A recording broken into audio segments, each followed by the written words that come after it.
I'll let it happen. And we are back. And the last thing I wanted to talk about is y'all seen that shit with Youngboy and his like the whole thing about being a man? This nigga's stupid.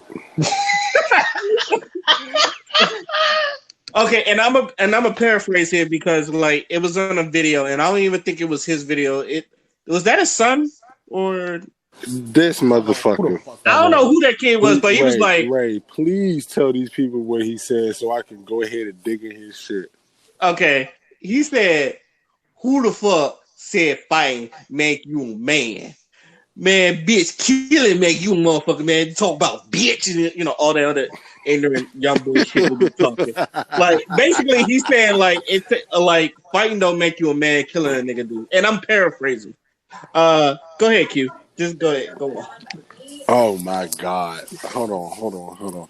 Let me prepare y'all for this one. Okay. All right. You young, dumb, stupid, ignorant son of a bitch. Like, I hate motherfuckers like you. You are the reason why the motherfuckers that we actually like and respect are dead. Because of bitch ass niggas like you. Because of hoe ass niggas like you. Because of sucker ass niggas like you. Who's scared to put a fucking piece of metal down and stand in the middle of that fucking street and get your ass beat like the real motherfucker you supposed to be. King Von dead because he was whooping the shit out of a nigga who was trolling motherfuckers and can't never do nothing in real life.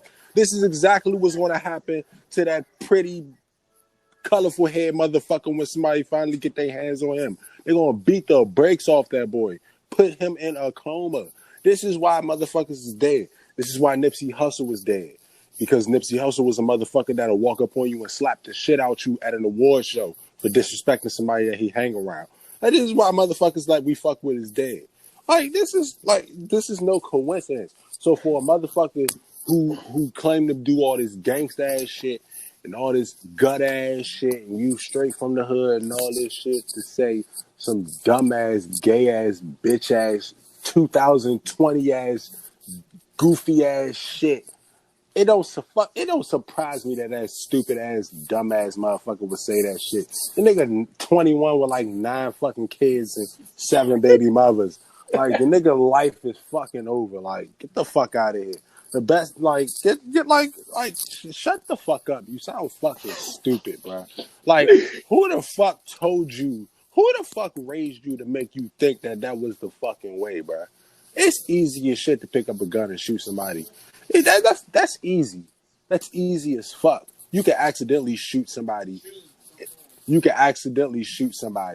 And that can kill somebody. You can't accidentally beat the fuck out of somebody. You gotta really be able to do that shit. So I would rather be able to say I whooped that nigga ass from start to finish than to say, oh yeah, I shot that nigga. Like, nigga, what? Soulja Boy tried that shit some like a year ago. Had a whole story how he shot a nigga. Nigga tried to rob him, he shot him. Made the nigga run outside the motherfucking his whole some stupid ass story. And then he got on live and got pressed out and didn't do nothing. So that tell you, like, this is not a fucking game. So for you to be an artist that these young niggas let me rephrase that. For you to be a black young artist and influence to these young children out here, because anybody under 21 is listening to NBA Youngboy non-stop. I can guarantee it. I got a little brother right now who's 18, swears NBA Youngboy is the best thing smoking right now, besides Lil Baby, but that's just his preference.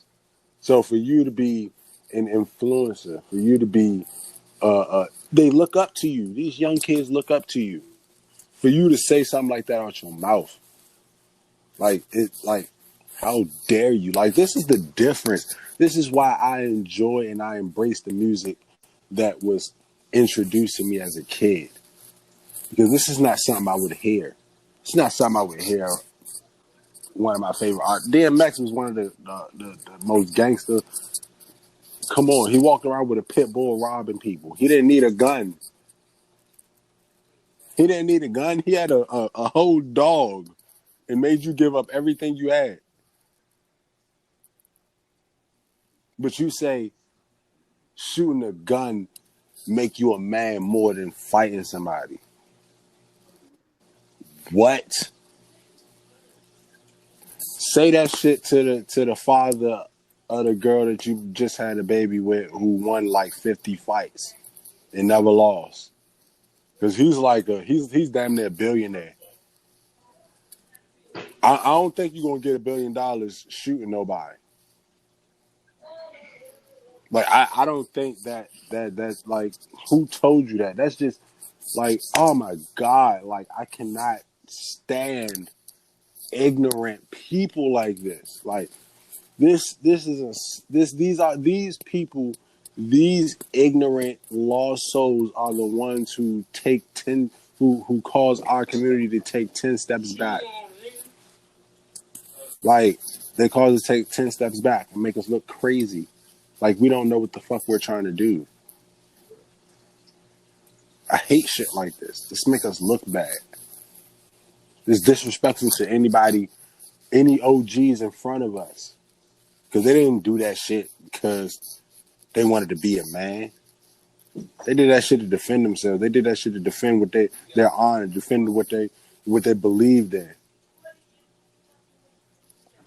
These new young niggas that just out here killing people, like the dumb motherfucker that just killed that 1-year-old baby, man. Yo, rest in peace to that man, little Carmelo, the 1-year-old that got shot in the car. That was a sad story. Like, come on, man. And this the shit you say out your fucking mouth, bro. This kid's out here dying from stray bullets because goofy ass, stupid ass, bitch ass niggas like you, excuse my language on this podcast. But motherfuckers like you that make it hard for people like me who don't be into that shit. Who would rather put some gloves on and make you step in the parking lot and see me with the hands. Because that's how I was raised. That's how I was raised. That's how I was brought up by men. Wholesome men. Men who did everything under the sun, but had morals, values, had something to go home to, had something they wanted to go home to. This wasn't an occupation. This wasn't something that they wanted to retire and do for the rest of their life. This is something to get them by. This wasn't nothing that they was proud of doing. You know what I'm saying? Like, no, come on, man. It don't make sense. Shit is ridiculous. Shit is disrespectful. Father, it's on you. Man, my boy Q was spitting. God damn. This So, nigga spitting. bruh. So yeah, I just want to echo the sentiments of my beloved brother. And I always said this. I said money is not an excuse for bitch assness. Okay, you cannot have money and then use that as a way to excuse the bitch assness in your spirit. Because I feel like if you was a bitch ass nigga before you had money, the money just gonna amplify your bitch assness. And I keep using this word because I fucking love that word. Bitch assness, bitch assness, bitch assness. So anyway, yeah, NBA Youngboy, like my boy said, like this man got like nine kids with like 7 different baby mamas. And you trying to tell me what constitutes manhood and what makes somebody else a man? Shut the hell up. You know what I'm saying? First of all, you wasn't even really man enough to have sexual discipline and to have babies with somebody that you care about. Instead, you took 9 women that had absolutely nothing, that probably had their whole lives ahead of them, and then now they got babies by you. You know what I'm saying? So yeah, it's cool that you got the money to take care of these kids and you stepped up and you were father and shit, but like 7 baby mamas, my nigga, and you sitting here talking about manhood. I think you need to I think you need to find your manhood with a condom or with the concept of pulling out.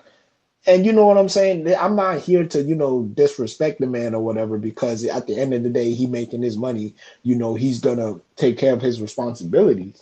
But at the same time, you cannot come to social media and talk about what constitutes manhood when you out here looking goofy You know what I'm saying? There was a whole story of you having herpes, and I see you, like you making music and you talking about a lot of shit. So I mean, at the very end of the day, do you? At the very end of the day, you gonna do what's gonna help you eat and help your family eat or whatever. I mean, you have no choice because you got fucking 7 baby mamas, but leave manhood to the real men.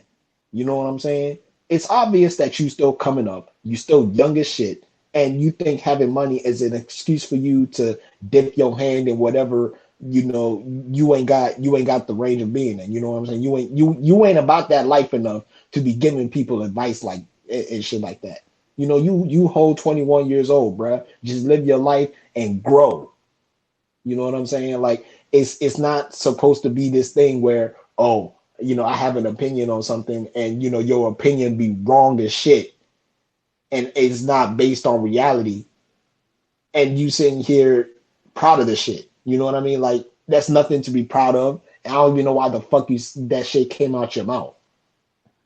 And I always try to make it a point where, like, black men, we need to get back to our nature. We need to get back to the way we were before white supremacy fucked us up. You know what I'm saying? Because before white supremacy fucked us up, nigga, we was having 12 wives and we was building empires. You know what I'm saying? We wasn't really catching lit from other niggas that wasn't even about that life because we rather build shit than beef with somebody.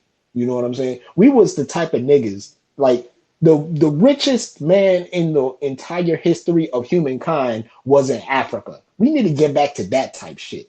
You know what I'm saying? We need to get back to this, to providing for our kids so we can pass something down. Legacy is super important to us as black men. That it's in our nature to pass down our morals and our values and our principles to our kids so they can pass that shit down and we live on forever with the shit that we pass down to our kids and then they pass down to their kids. That's called immortality. You know what I'm saying? Black men, before white supremacy fucked us up, we had a legacy of immortality. We still talk about Mansa Musa to this day because of what the fuck he did. You know what I'm saying? We still talk about Shaka Zulu because of what the fuck he did. We still talk about Sasson Louverture over in Haiti because of what he did. We still talk about Dessalines over in Haiti because of what he did. You know what I'm saying? Let's come over to America. We talk about Martin Luther King. We talk about Malcolm X. We talk about Kobe Bryant. We will talk about these people forever because they built legacies that immortalized them. And that's the nature that we had as black men. That is the one thing that kept us going all these years. That's the one thing that kept us alive during all this white supremacy shit that was going on. We wanted to pass our shit down to our kids. You know what I'm saying? So if you a black man that is in tune with his nature and a black man that actually has principles and morals and values that he stand behind and he's solid and he's down, he's not going to be out here making baby mamas from out of nowhere because he's going to have the discipline within himself to only provide for those that care for him. You know what I'm saying? He's going to reciprocate that energy. A real black man, he's not going to be sitting around toting guns because that shit is fucking useless. The only time he's toting a gun is to protect his family from an intruder or from an outsider of his community. That's the only time he's toting a gun. A real black man is not going to sit around saying babbling dumb shit and saying stupid shit to the kids out here. A real black man is going to fucking